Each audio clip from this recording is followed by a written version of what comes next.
iRacing has just released the second longest permanent racetrack in the world.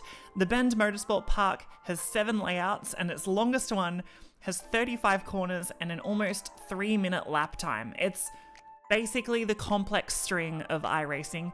It's crazy, but I've done a fair few laps here and hopefully I can give you some tips so you can go impress your friends and beat some people in some GT3 or Ferrari Challenge lobbies when they go to this track.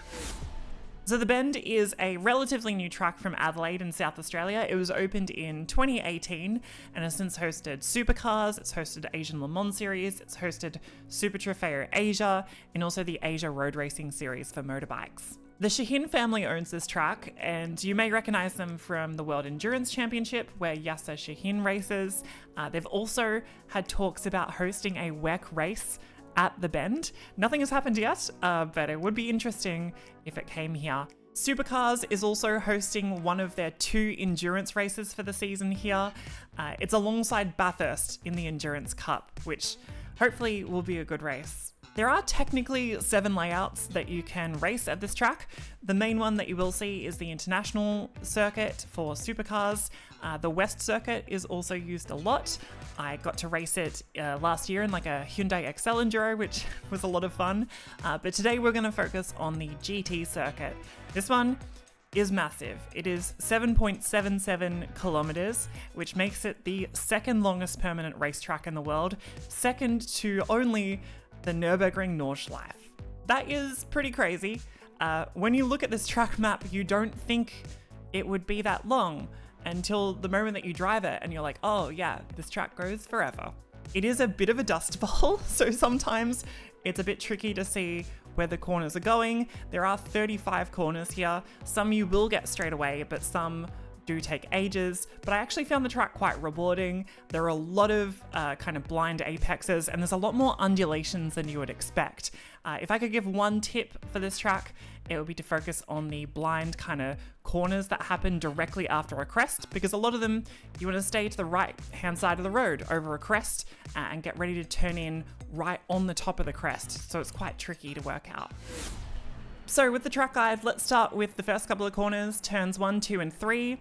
Turn 1 is nice and simple. You want to carry as much entry speed as possible. You do want to stay to the left through turn 2 though to open up the entry into turn 3. There is a long straight just after turn 3, so you want to open up that entry as much as possible to get a good exit. So this straight goes to the left. In most of the cars that I tested, it's very easily flat out, but some cars cannot do it flat out, like the new Ferrari Challenge car. So be aware of that and just make sure your car can do this straight flat. At the end of that long left-hander and straight, we have a hairpin. This hairpin is a really good overtaking opportunity. It is technically blind. There is a crest that happens just in the braking zone. You do want to turn in really early for this corner, I find, because of the crest, but you want to apex it really, really late. It should kind of make sense when you do it, but a really late apex here is important. The track then goes to the right and it should be flat out on most cars, and normally on the international track this is where you have like a triple apex right-hander, sort of like turn 8 from Turkey if you remember that, but on the GT circuit we instead have a hairpin as we go uphill on a left-hander and then a hill before a blind right-hander at the top of it. This right-hander goes for ages and it eventually drops away kind of at the end of it, but it has massive curbs on the inside, so make sure you don't touch those curbs. Through this right-hander, we stay pinned to the throttle and you'll head into a flat-out left-right kink, which is really, really fun. And from here, you want to stick to the right-hand side of the track as it rises into another crest before the S's section. The S's section has some really steep curbs. It's a 50-50 whether your car will like these curbs or not. I tried a Lamborghini GT3 through here and it hated them, and I tried the McLaren and it really did like them. So experiment with your car. Some cars you'll want to use the curbs, some you won't.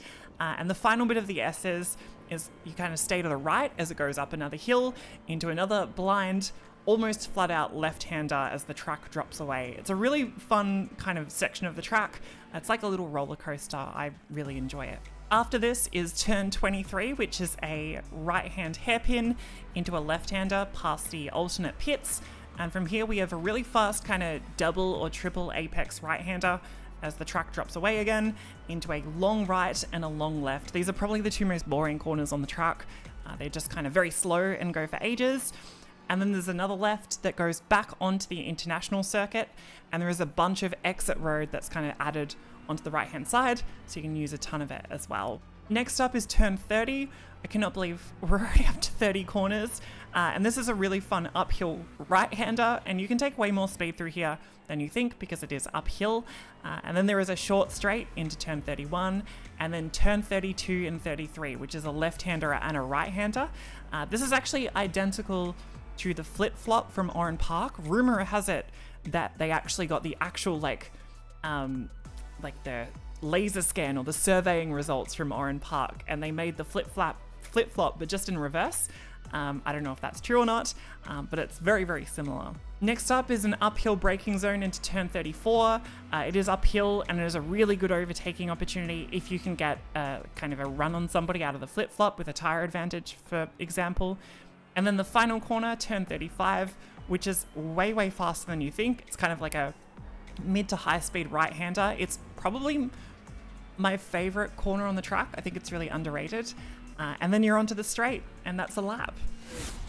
So that is the lap of the Bend GT circuit. It is extremely long, but I find it very, very fun and really rewarding to drive. It is a 3-minute lap time. And I don't know how often we'll see lots of GT3 series or other series going to race here, but hopefully lots of people give it a go. I really think it is quite fun. Let me know in the comments if you're going to race this track, if you like the Bend.